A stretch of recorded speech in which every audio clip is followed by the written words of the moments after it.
नमस्कार, सुखमंत्र चॅनलमध्ये पुन्हा एकदा स्वागत आहे। आज आम्ही आमच्या इथे शेतावरती आलोय काम करायला, कारण आता लावणीचा सीझन चालू होतोय। पुढे आमचं भात इथे पेरलेलं आहे, तुम्ही पुढे बघू शकाल। तर आम्ही आज इकडे आमचं जे कंपाऊंड आहे, पूर्ण 1 एकराचं कंपाऊंड आहे इथे माझं, तर त्या संपूर्ण शेताला आम्ही इथे कुंपण घालण्यासाठी आज आलोय।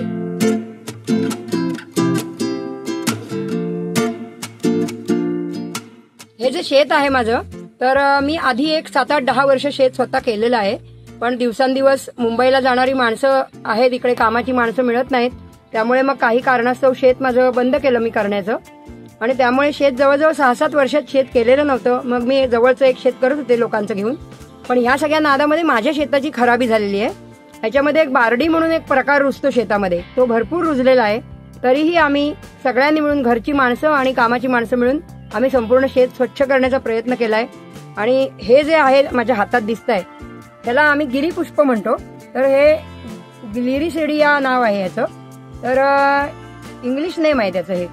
आणि हे जे झाड आहे ह्याचा भरपूर सर्वतोपरी उपयोग आहे। ह्याच्याजवळ गुरं येत नाहीत, ते खायला येत नाही, कारण ह्याला एक प्रकारचा उग्र असा वास आहे, त्याला गिरीपुष्प म्हणतात। आणि काही ठिकाणी कोकणामध्ये याला बावा असं पण म्हणतात, बाव्याचं झाड। कारण ह्याच्यामध्ये असा एक गुण आहे की ह्याच्या वासामुळे उंदीर, घुशी किंवा बिळात असणारी ही किरवी येतात जी शेतामध्ये, ती सुद्धा ह्याच्यामुळे नष्ट होतात। हे इथे तुम्हाला जे सगळं दिसतंय, हे आम्ही पेरलेलं भात आहे। हे 2 प्रकार ह्याच्यात पेरलेले आहेत। तर त्या बाजूला जो दिसतोय तो अंकुर सोनम म्हणून एक नवीन बियाणं आम्ही पेरलंय। आणि हे जे संपूर्ण दिसतंय हे संपूर्ण सुवर्णाचं भात आहे। हे जड भात असतं, वजनाला चांगलं जड भरतं। आणि ते जे अंकुर सोनम आहे ते आपण बासमतीचा वगैरे भात खातो त्या पद्धतीचं हे संपूर्ण भात आहे। त्याच्यामध्ये बारीक दाणा असतो त्याचा, बासमती सारखा, त्यामुळे ते अतिशय चांगला, तब्येतीला पण चांगला आहे, चवीलाही तो भात चांगला आहे। त्यामुळे आम्ही यंदा ट्रायल बेसिसवर हे दोन्ही प्रकार करून बघितलेले आहे। हे जे संपूर्ण शेत इकडे तुम्हाला दिसतंय, हे संपूर्ण शेत आहे, ह्याला इकडे कुठेही असा बांध वगैरे घातलेला नाहीये मोठा आमचा, तर गुरं वगैरे इकडे येऊ नयेत म्हणूनच आम्ही आज हे मी तुम्हाला मगाशी सांगितलं ते गिरीपुष्पाची आम्ही संपूर्ण ही कुंपण घालतोय आता। आणि ही तुम्हाला इथे दिसते अशी पूर्ण कुंपण पूरपर्यंत गेलेली आहे। इकडे आमचे काका ते घालतायत कुंपण त्या बाजूला, ही संपूर्ण कुंपण आम्ही इकडे त्याची घालतोय। हे झाड जगायला अतिशय सोपं असतं, एकदम कुठेही लावलात तरी पटकन जगतं।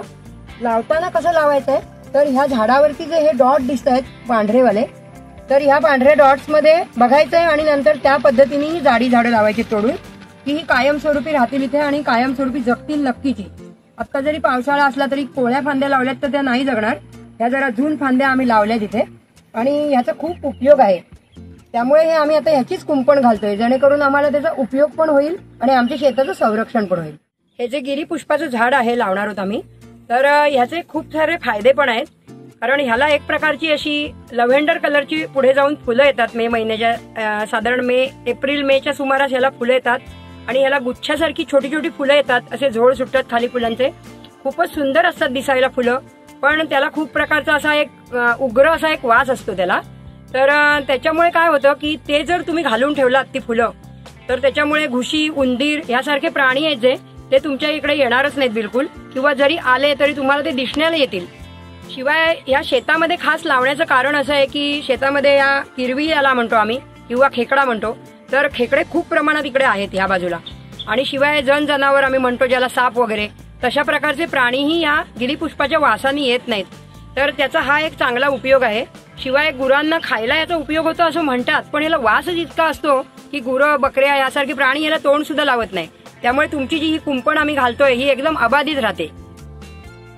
हे जे विलोभनीय दृश्य तुम्हाला दिसतंय ते माझ्या शेतामधलंच आहे। आमचं शेत बीचच्या जवळ आहे, त्यामुळे आम्हाला इकडे विलोभनीय दृश्य बघायला मिळतंय आणि खूपच सुंदर हवा इकडे आहे। पावसाचे ढग आलेले आहेत आणि काही वेळातच इकडे पाऊस येण्याची चिन्ह आहे। तिकडे बघू शकताय वरती किती आभाळ भरलाय, असं सुंदर सगळं शेती करताना हे अनुभवायला मिळतं। त्यामुळे शेतकरी होणं कधी कधी जास्तीच चांगलं वाटतं।